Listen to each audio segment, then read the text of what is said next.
And Beach Bums Media is proud to present In the Beer Cave with Rob and Ashley.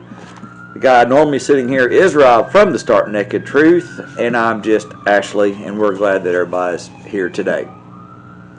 You can follow us on Twitter at Bums Media, on Instagram at Beach Bums Media, and you can search us out In the Beer Cave with Rob and Ashley on YouTube, Facebook, and the podcast platforms, Spotify, iHeartRadio, as well as other platforms that are coming along. We're signing up for a bunch of them, so hopefully we'll have those going up and ready for available on any platform that you'd like to listen to. Hey, Miss Cone, Joe Cone, I don't know. I haven't talked to Rob. I talked to him yesterday, and I haven't talked to him today. Something obviously has come up. I think it's going to be work related. Rob's email is going to be robspcbumz@gmail.com. You can email me here at the show at beachbumsmedia@gmail.com. And as always, our studio phone number is 850-588-9275, which is available 24 hours a day, 7 days a week for any and all comments, funny stories, or anything else you'd like to leave. And don't forget to leave your name and number so we can get back in touch with you. Also, our bumper music today is provided by bensound.com. I ran across this little info, and I thought I would just share it with you. We've all had to buy a mattress in our life, and it's always a tough decision to go to the mattress store and just bounce on a couple of them and not really be able to sleep on them and test them out. But a mattress is a major purchase. Plenty of them cost well over $1,000. Yet many of us buy one that we end up not loving, says research. One of the big problems is the number of mattress reviews you find online. It can feel impossible to know which will be right for you. I know I have trouble with it. So we asked one of the leading mattress reviewers in America, Matthew Ross, co-founder and COO of Slumber Yard, who has tested more than 200 mattresses. And this is what he sleeps on personally. A Savata Classic. It's on sale for $1,435, and that's from a queen size. So it's Savata, SAATVA. So a leading mattress expert sleeps on that mattress. So you might want to go to your mattress store and check it out. And yes, Miss Joe Cone, he's still going to be a part of the show. He's just not able to be here today. We're talking for the other feed, for the YouTube, I'm talking to some people live on the Facebook page. On today's events, or on the national days of things coming up, today is Friday the 19th. It's National Carbonated Beverage Day with Caffeine Day, National Play Monopoly Day, and Substitute Educator Day. Substitute teachers are very, very important to be a part of this world. Tomorrow, Saturday, is National Child's Day. Now, I thought every day was National Kids Day, or at least the way it was in my house, and National Adoption Day. Sunday, the 21st, will be National Gingerbread Cookie Day and National Stuffing Day. Now, I know Rob likes stuffing. I love stuffing. I could eat stuffing almost every day for a meal. It's really, really good. I like it. Monday will be National Cranberry Relish Day. I'm sorry, that just doesn't sound good to me. Tuesday will be National Cashew Day and National Eat a Cranberry Day. And I do like cashews. They don't like me very much, but I like cashews. And then this coming Wednesday, the 24th, will be Tie One On Day before Thanksgiving. Wow. And then Thursday, as we all know, is Thanksgiving Day and National Play Day with Dad. Who doesn't like a good play day with your dad? And then next Friday is going to be Black Friday, and it's also Buy Nothing Friday. I thought that was kind of humorous.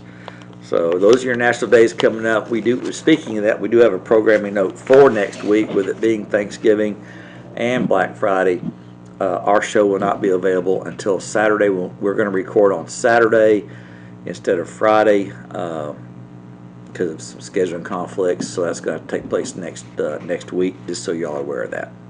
So we're going to go ahead and move on into some exciting odd news that you may have missed. And now,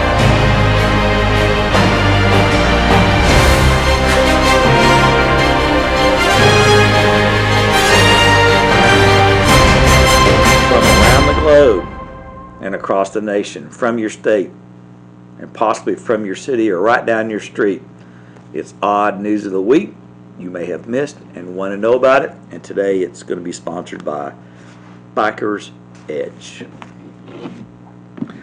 Now I've got a couple PSAs since it is the Thanksgiving holiday coming up next week.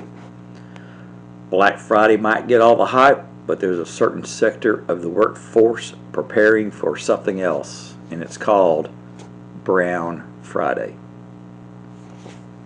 The day after Thanksgiving is usually the busiest day of the year for plumbing and drain services, according to Roto-Rooter, one of the largest plumbing repair and sewer and drain cleaning services in the United States. There are several factors that contribute to the issue, which is large gatherings, meal preparation, kitchen cleanup, overload sinks, disposals, while post-meal waste loads, toilets, and sewers, creating lots of work for plumbers. So remember your plumber coming up. You might need a Christmas card after your gathering. Many Thanksgiving hosts also have overnight guests who take showers, baths, flush toilets, and might even do laundry, several loads when they come to visit. It's an extra strain on the plumbing system, so it could be the proverbial last straw that breaks the camel's back. This has led companies like Roto-Rooter to dub the day Brown Friday. So let's all be kind on the plumbing system, and here's some tips. Never pour grease, turkey drippings, or cooking oils down your drain. They solidify in pipes and choke drains.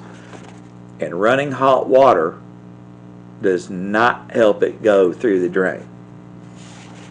Don't put potato peels, poultry skins, bones, rice, or pasta down a garbage disposal. Disposals can handle small quantities of scraps, but most foods should go in the trash can or a compost pile. Make sure the disposal is running when you add food scraps. Do not flush wet wipes down toilets. Most don't dissolve and will clog pipes. Place a plunger in the guest bathroom to save your guests the embarrassment of asking for one.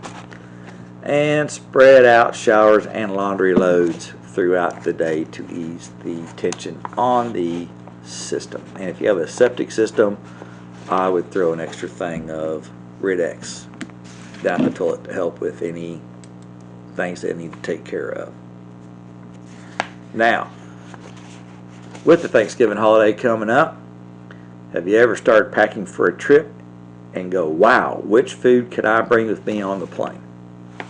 Well, just in case you're curious, travel experts have compiled a list of foodstuffs that you cannot take through the airport.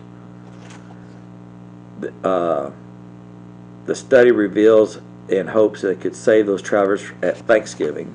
Thanksgiving is all about the food, so they created a list which type of edible goodies can and can't be brought onto the plane. The list of things you can bring are the following: baked goods, meats, frozen or uncooked, stuffing, also cooked, uncooked or in a box, casseroles, mac and cheese cooked or ingredients to be cooked at a later time, fresh vegetables, fresh fruit, candy, and spices. Now here's the stuff you can't bring: cranberry sauce, both homemade or canned, gravy, homemade, canned, or in a jar, alcohol, canned fruit, canned vegetables, preserves, jams, jellies, and maple syrup are not allowed through TSA.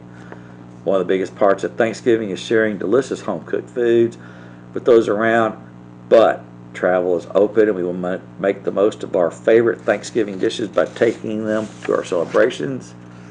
And we know that going through TSA can be the longest part of your journey, and trust me, it is. It's important to remember that what is allowed through the checkpoint to save time ahead of your flight, and you are recommended to read thoroughly the TSA guidelines of what you can bring and cannot bring to prevent throwing your family secret recipe pumpkin pie in the trash. Now, having said that, here in Florida, a woman was trying to fly out of Miami International Airport and was informed she couldn't bring her jug of vodka through the airport security. Her solution? Instead of tossing it, she passed it around the bottle as fellow passengers took a slug out of it. The video has gone completely viral on TikTok and shows user at Lanton, L-A-T-I-N-N-B-E-L-L-A, and fellow passengers pounding a bottle of vodka before going through airport security. It seems she forgot the 100 milliliter rule for traveling with alcohol, a long-standing Transportation Security Administration rule. So don't forget your sizes, your amounts, and the type of food that you can take with you to Grandma's house as you travel over the hill and through the woods this Thanksgiving season. So, little PSA from us here in the Beer Cave. Now, I wish Rob was here. He would really enjoy some of this stuff. This is from the bizarre news desk, theonion.com. So you got to take that with a little big old grain of salt, I guess. From Washington, in a display of its ongoing commitment to the pursuit of scientific knowledge, Congress passed a measure Thursday approving the acquisition of an empty paper towel roll for the NASA to use as a telescope. Thanks to this generous act, our scientists will soon be able to cover up one eye, squint through the cardboard tube with the other, and sort of see a few stars, said NASA Administrator Bill Nelson, who explained the legislation would enable researchers to extract a paper towel roll from a recycling bin, paint it black, cover it with shiny foil star stickers. The only limit now is your own imagination. Congressional aides confirmed the final bill had been scaled back considerably from a more ambiguous proposal that would have also provided NASA with a large cardboard box to use as its next spaceship. Remember, folks, this is from theonion.com. It's a good parody site. And also, again, appointing her to lead what they described as an absolutely essential initiative. Top White House officials reportedly selected Vice President Kamala Harris to sit at a computer throughout regular working hours Friday in case any new emails came in. Those important emails. This is a really important job, Madam Vice President. We can't entrust it to just anyone, the White House Chief of Staff Ron Catlin told her, explaining to Harris that she is needed to head up the new presidential email task force, which, through it, would not have access to President Biden's account for security reasons, but would have the task of it being monitored. So there you go, from the White House. TheOnion.com. Take it with a huge grain of salt. Now to some more serious news. A man in California is in a standoff with Amazon because it abandoned one of its delivery vans in his driveway and has failed to remove it for 4 days. The man, who has to be identified by his Twitter alias, Captain Lou, because he's worried his employer would want him to have a beef with Amazon, said the ordeal started when he ordered some quilted northern toilet paper from Amazon. On a Friday night, a Sprinter van pulled up to his house and dropped off the package. About an hour later, Lou left to pick up his daughter from a football game and noticed the van was still sitting in his driveway, but the driver was gone. And so were all the other packages. It was unlocked with the keys in it. The driver had repositioned the truck so he could get in and out of his driveway, But after the initial contact, the driver didn't say anything and did not even leave a note in the van. Saturday morning, Lou's daughter came into his room and told him that the truck had turned around in the middle of the night. So sure enough, about 8 o'clock in the morning, somebody came and started the truck and drove it into the street. And apparently it was not capable of going anywhere, so they just put it right back in the driveway, but 180 degrees from where it was the night before. Lou has tried to contact Amazon, but the company hasn't been helpful. He started by tagging Amazon on a Twitter and quickly got a direct message from someone at the company with a customer service link that went to a forum where he could complain about packages and deliveries. The rep reached back out to ask if that resolved the issue. I'm not exactly sure. There's a button that says stranded truck in my driveway. And another rep reached out to ask if there was any other property damage. Mr. Lou says there is no property damage. It's not a big deal. This truck is just sort of left in my driveway. Another rep sent him a link to talk to somebody immediately. I clicked the link and was connected with somebody in cardholder services.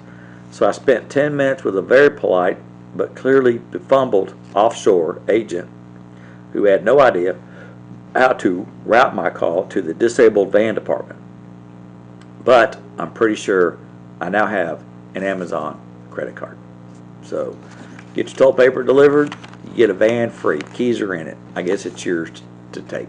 So if that ever happens to you, just take the van. I don't know what to tell you. Now we're going to take a moment and talk about one of our partnering sponsors. For all your riding apparel biker needs, Biker's Edge is your place. They're located here in Panama City, Florida. They have everything you need for your biker apparel and accessories. If they don't have it, they definitely can get it. Their hours are typically Wednesday through Sunday from 10 a.m. to 5 p.m.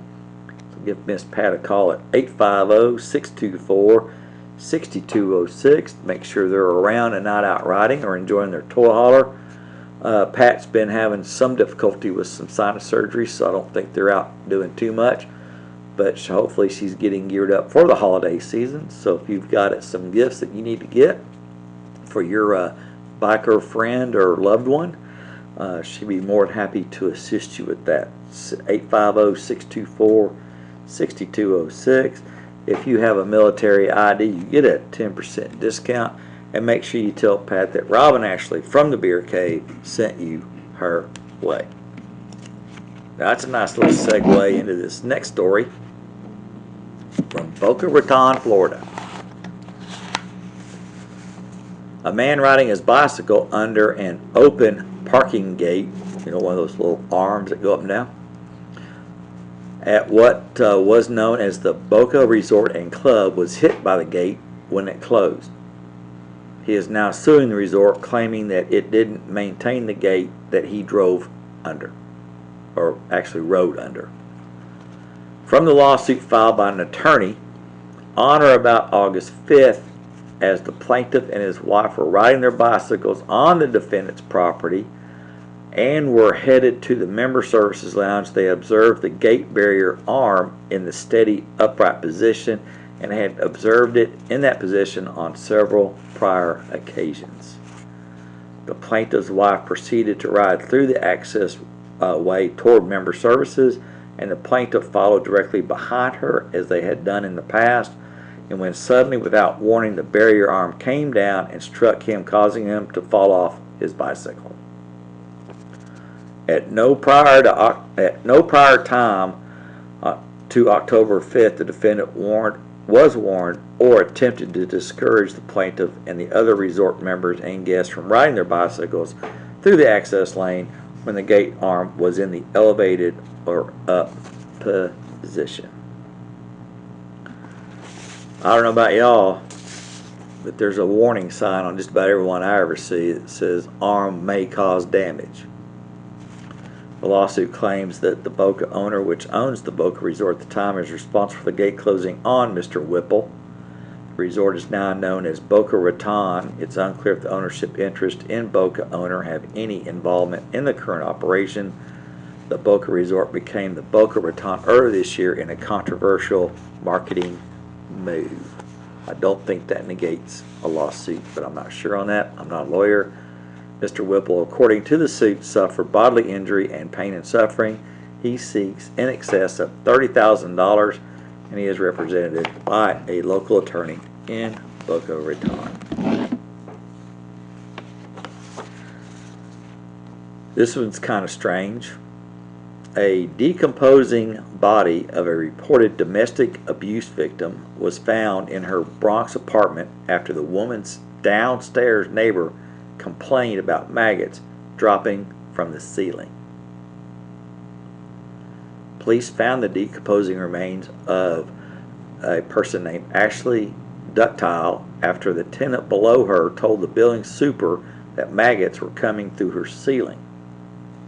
Miss Ductile was found next to the body of a man believed to be her abusive boyfriend. Police believe that Miss Ductile died in a murder-suicide at the boyfriend's hand. The name of the boyfriend has not been released. However, she used to tell me, "Can you please see if I'm okay? Can you please call me? Can you please check on me?" The building superintendent told the Daily News. The tenant also reported that the maggots who reported the maggots to Mr. Garcia on Saturday also told him that a week before, on November 6th, a week before, she heard 2 gunshots from the apartment and a loud thud. A week before, she heard 2 gunshots and a loud thud, and then she reported that. So, wow. I guess she didn't know how to put 2 and 2 together. Not really clear on that, but wow. It's amazing.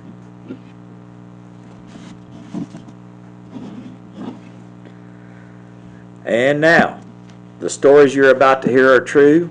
The names have not been changed, and the persons are presumed innocent until proven guilty in a court of law. It's time for Idiots in Jail.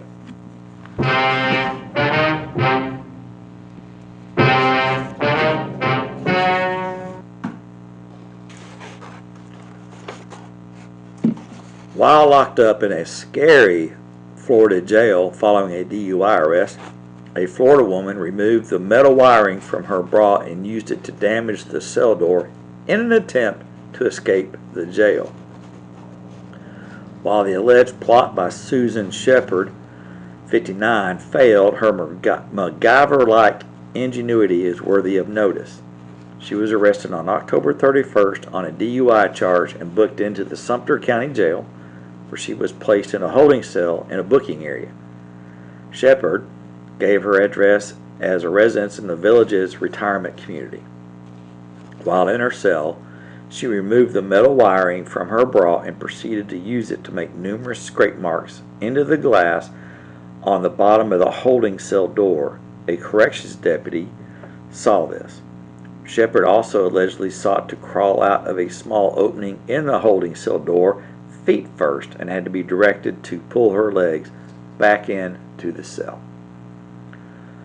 When later questioned, Shepard reportedly copped to the damage to the cell door with her bra wire in an attempt to escape the jail, which she described as scary.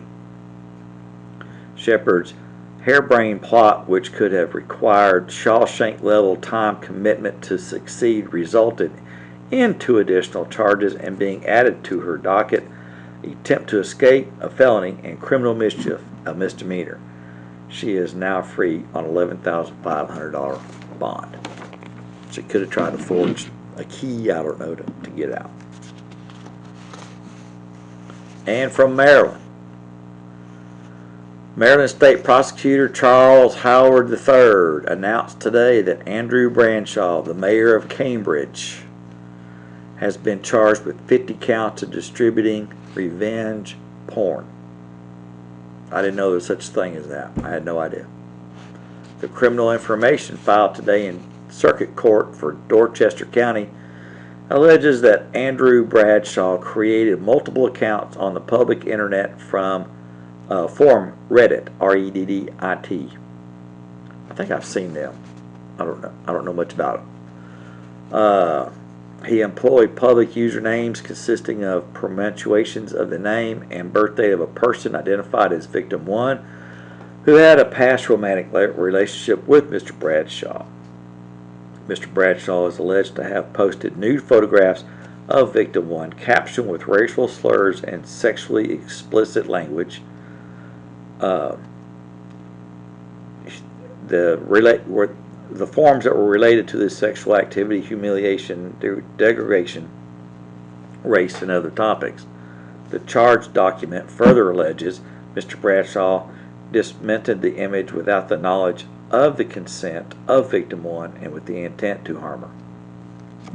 Maryland has a statute prohibits non-constitutional distribution of private visual representation of another which exposes their immediate body parts or displays them engaged in sexual activity. Using someone else's private images without their consent is a serious breach of trust and invasion of privacy, and the power of breadth of the internet makes such a violation even more gross. Our office is committed to protecting victims from those who abuse their positions of power and trust. Wow. So you're a mayor and you got to go do all that. And another Florida woman who was pulled over early yesterday claimed to have that her erratic driving was due to her eating an egg roll while behind the wheel, according to police who arrested the motorist on DUI and narcotics. Upon spotting the vehicle drifting between lanes on a St. Petersburg roadway around 2 a.m. Sunday, police conducted a traffic stop to check the well-being of the driver for sick, injured, or impaired, according to court filings. When a sheriff's deputy approached the driver, the defendant had a distinct odor of alcohol. The cop added that the difficulty following simple instructions and her speech appeared to be slurred and mumbled. Asked about her erratic driving, she said it was due to her eating an egg roll. While the arrest affidavits make no mention of an egg roll or egg roll fragments being found in her car, cops also seized several different types of pills, including opiate tramadol, and a straw with white powdered residue on the inside was found near the pills. Miss Jerlingowitz was arrested for possession of a controlled substance, a felony, as well as driving under the influence, and possession of drugs without a prescription, which are both misdemeanors. She is resident. The St. Petersburg resident was released yesterday from the county jail on her overcognizance. Her rap sheet includes convictions for disorderly conduct and violating probation. All that for eating an egg roll is what she says. And from the really bizarre idiots in jail, a Michigan woman pleaded guilty Friday to try to hire someone to kill her husband last year through what turned out to be a fake murder-for-hire website called Rent a Hitman. R-E-N-T-A Hitman. Wendy Lynn Ween, W-E-I-N, 52 of South Rockford, completed a service request on the site last year saying she wanted her ex-husband dead because he stole money from her and she preferred not going to jail, according to a Fox 2 Detroit and Rolling Stone magazine interview. The owner of the fake website immediately contacted state police, who sent an undercover detective posting as a hitman to meet with Miss Ween. Ween met with the detective, giving him relevant information about her ex's habits, and paid him a $200 down payment for the hit and a promise of $5,000 in total. She'll be sentenced in January and could face 9 years in prison on charges of solicitation of murder and using a computer to commit a crime. More than a dozen people have been caught using the website over the years, according to the Rolling Stone. So if you go to rentahitman.com, don't fill the form out. Who would do that on the internet anyway? I have no idea. That's craziness. Anyway, that's all I got for me, and I know this is a short version today. Again, Rob was not able to make it today. Hopefully and then our programming note next week we will not be doing the show until Saturday, so it means the show will be up late Saturday morning with the Thanksgiving holiday. We hope everybody has a wonderful upcoming holiday. Things are starting to break free, and everybody's getting out, moving about, and doing things. And I hope if you're traveling, we hope that you have safe travels. We hope that you enjoy your time with your friends and family. And Thanksgiving is a time to where we all just need to take a break and be thankful for what we have, and just be mindful of our family and our friends. Tips are appreciated. You can Venmo us at Beach Bums Media. Also through the Cash App, $ Beach Bums Media. Also, you can Google us, Beach Bums Media, or In the Beer Cave with Rob and Ashley. Be sure and give us a thumbs up, and don't forget that all-important subscribe button. Do not be afraid to share any links or anything that we have available. And if you would like to become a partnering sponsor, you can give us a call, 850-588-9275, or you can email us here at the show, beachbumpsmedia@gmail.com. And again, we hope everybody has a wonderful and safe upcoming Thanksgiving holiday. And we want to thank you for joining us today. Everybody be careful and enjoy the rest of your day and have a wonderful weekend. I'm Ashley in the Beer Cave, and we'll see you next week.